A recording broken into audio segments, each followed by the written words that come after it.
Ayan guys, painom po natin ngayon si nanay ng gatas. Marley, ang likot ng camera mo. Hindi ba kita mukha mo eh? Huwag mo nang tingnan ng mukha ko. Dito na sa ano. Pili ni nanay.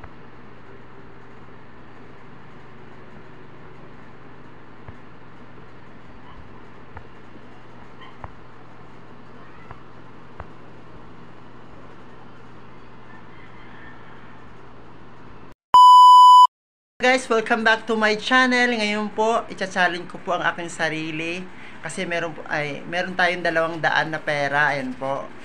I-challenge ko po yung sarili ko kung anong mabibili natin sa 200 na to sa palengke. Kaya guys, halika samahan nyo kami. Samahan nyo ako mamalengke ngayon.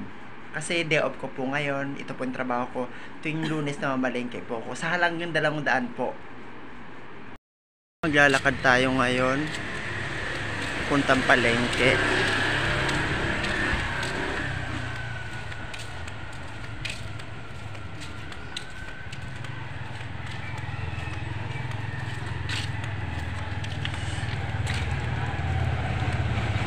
Ayan mga.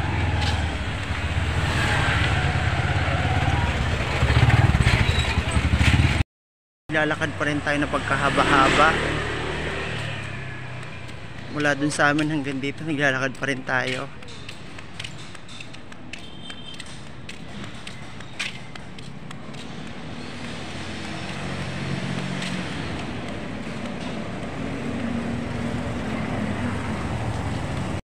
Dito na tayo sa palengke ngayon.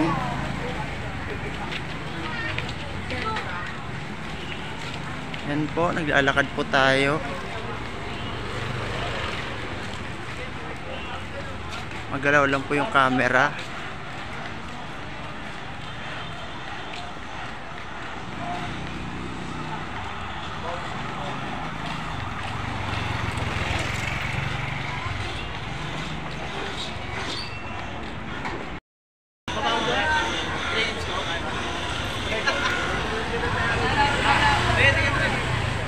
Dala pala ate po.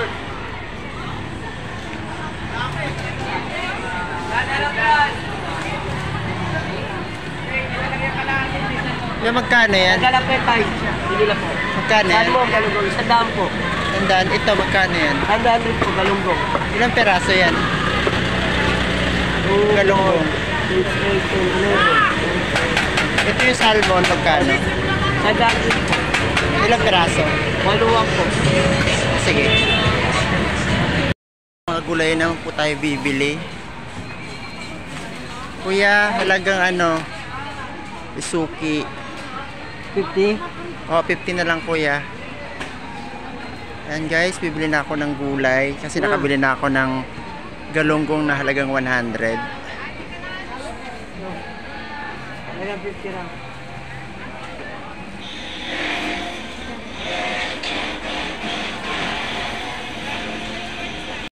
Mantika ngayon. Ayan guys, oh, halagang 10 piso. Pabila niya po mantika. Alin po? Tig 2.10.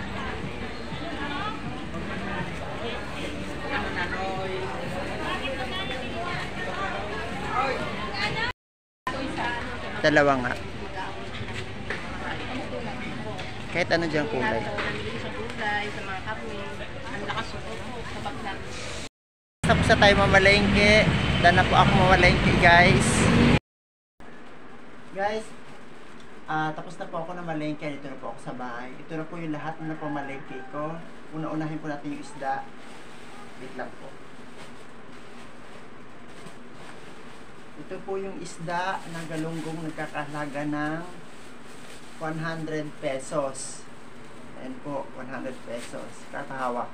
Kaya ba dyan? Tapos, bumili po ako ng gulay na halagang 70. Ito po. Tapos, bumili ako ng mantika na nakakahalagang 20. Ayan po, bali 190 po. May sukli pa po akong 10 piso. Yun po yung 200 challenge ko ngayon. Kaya guys, tinan mo, kung magtitipid lang po talaga kayo, makakatipid po kayo. I-stress lang po kayo pag kung wala naman po kayong ganong pera. Tulad sa amin, wala kaming ganong pera. Kaya Yan lang po ang pinamili namin. Para sapat lang po yan sa amin mamaya. Ngayong tanghali, saka mamayang gabi na po namin ulam yan. Kaya guys, don't forget to share, like, and subscribe sa aking YouTube channel. Bye-bye! God bless you!